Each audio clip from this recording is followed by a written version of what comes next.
So just to give you a little context, in 2013 was my transformational year. 2012 had just wrapped up, and we had one of the biggest refi booms, right? Everybody knows what I'm talking about? Yeah, those were the glory days.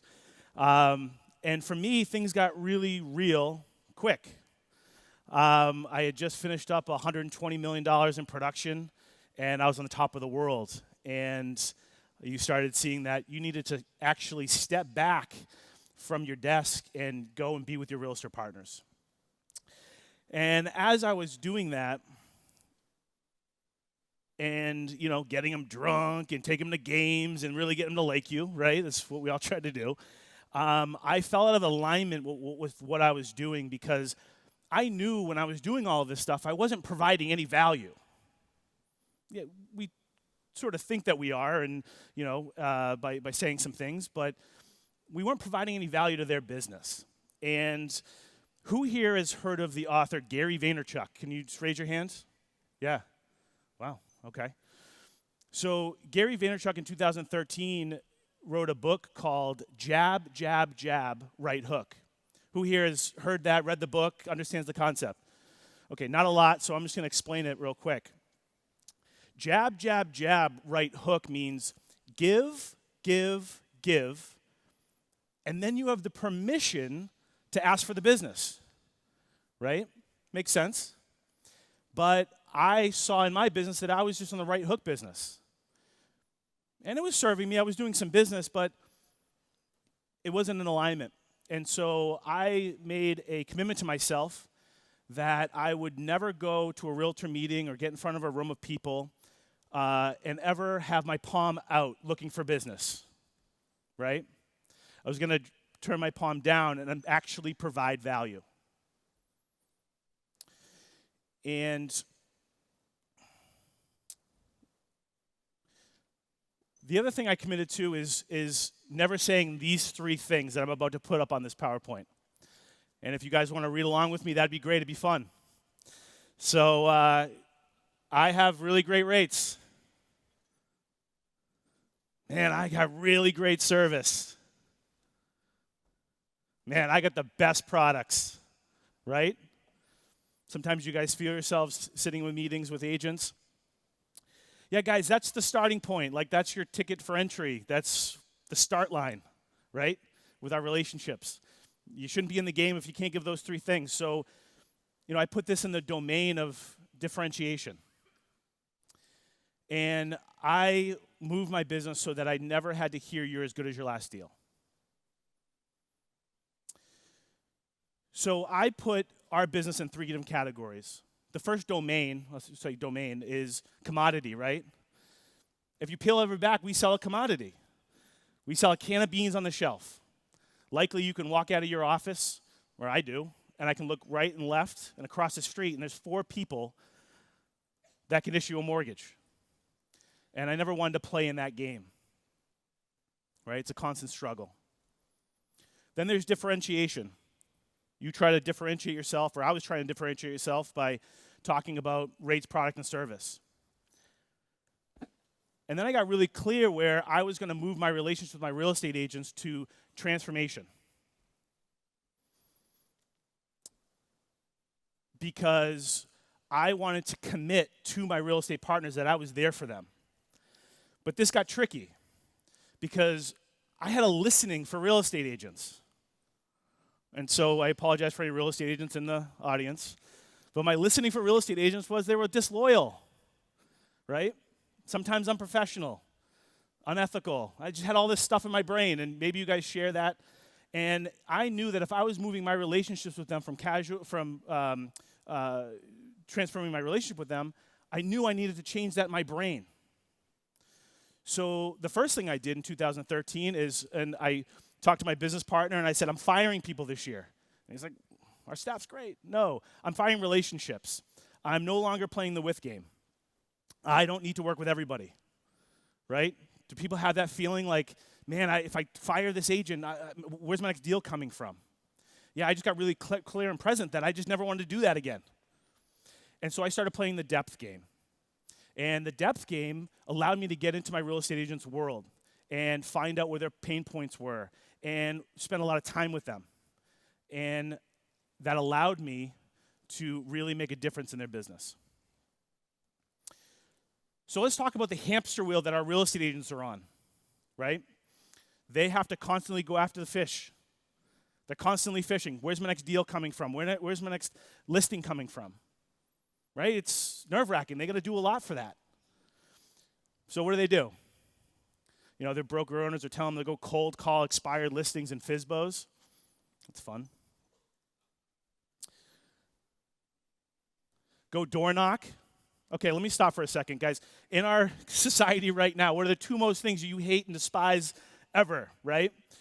Someone knocking on your door unexpectedly. Yeah, my wife's doing the army crawl, like thinking they're going to break in and, it's, yeah.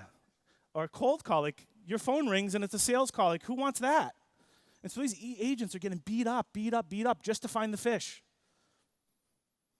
The blind print ads, just listed, just solds.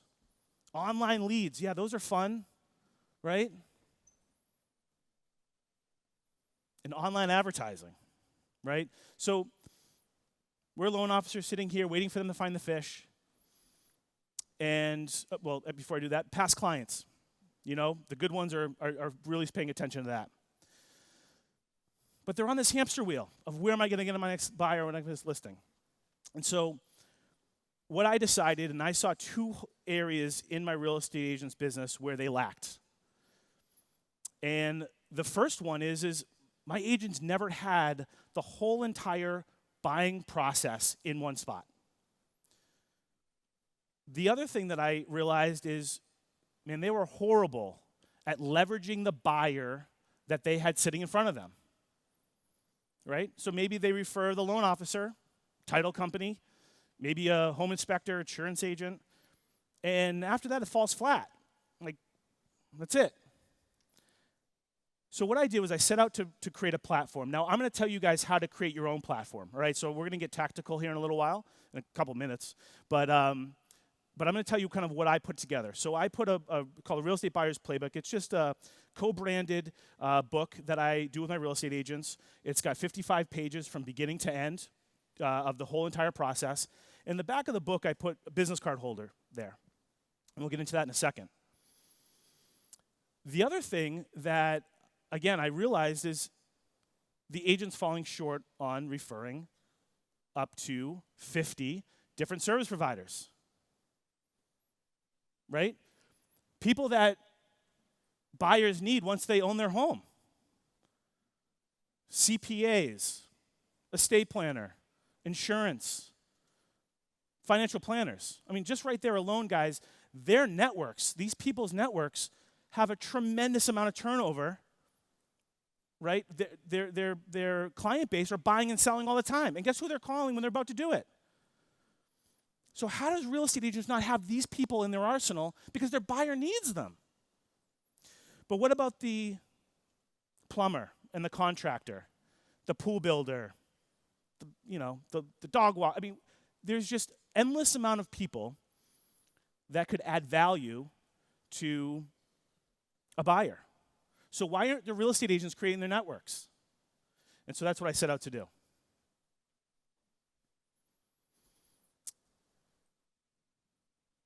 Now, creating the network is one thing, but I think you can all agree that sometimes we hold referral relationships loosely. And so what I mean by that is they're casual. And so let me tell you a little story about one of my agents, Linda. Linda, a year and a half ago, I sat down with her with the playbook. She goes, I absolutely love this thing. It's incredible. The first person I'm going to sit down with is my CPA. Guy's a great guy. And I've referred him 10 times in the last 5 years. Linda, that's amazing. That's great. He hasn't had an opportunity to refer me at all, but man, I'm going to show this to him, and I'm going to be more intentional about getting my buyers to call him. He's going to be in the book. It's going to be great. So what I do is I coach my real estate agents to have powerful conversations, to lead with give. So when they're sitting down with a vendor, this case a CPA, I always say, yeah, hey, Mr. CPA, you're looking to grow your business. I meet with 20 buyers this year, and I really want to be intentional about sending you business, and is that something you're looking to do?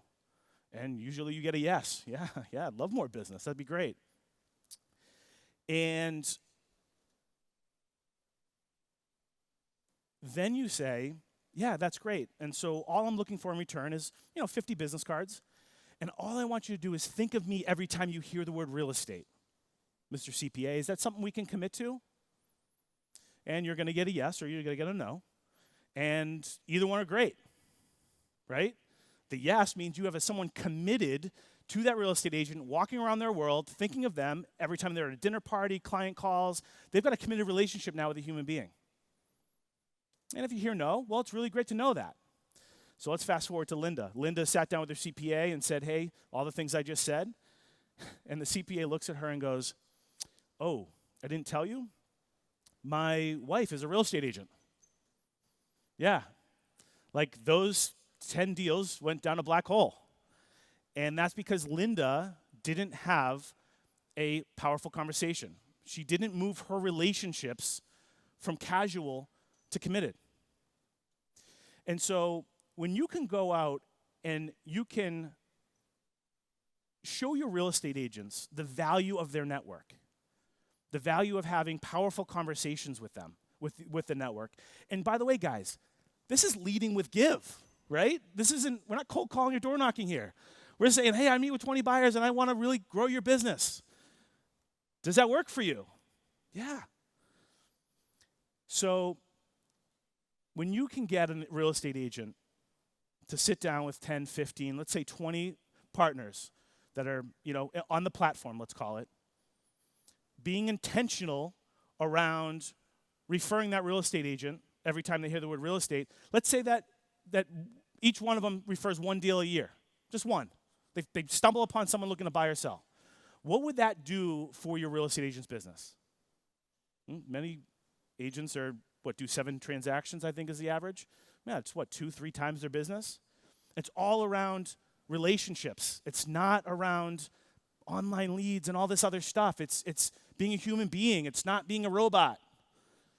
It's adding value.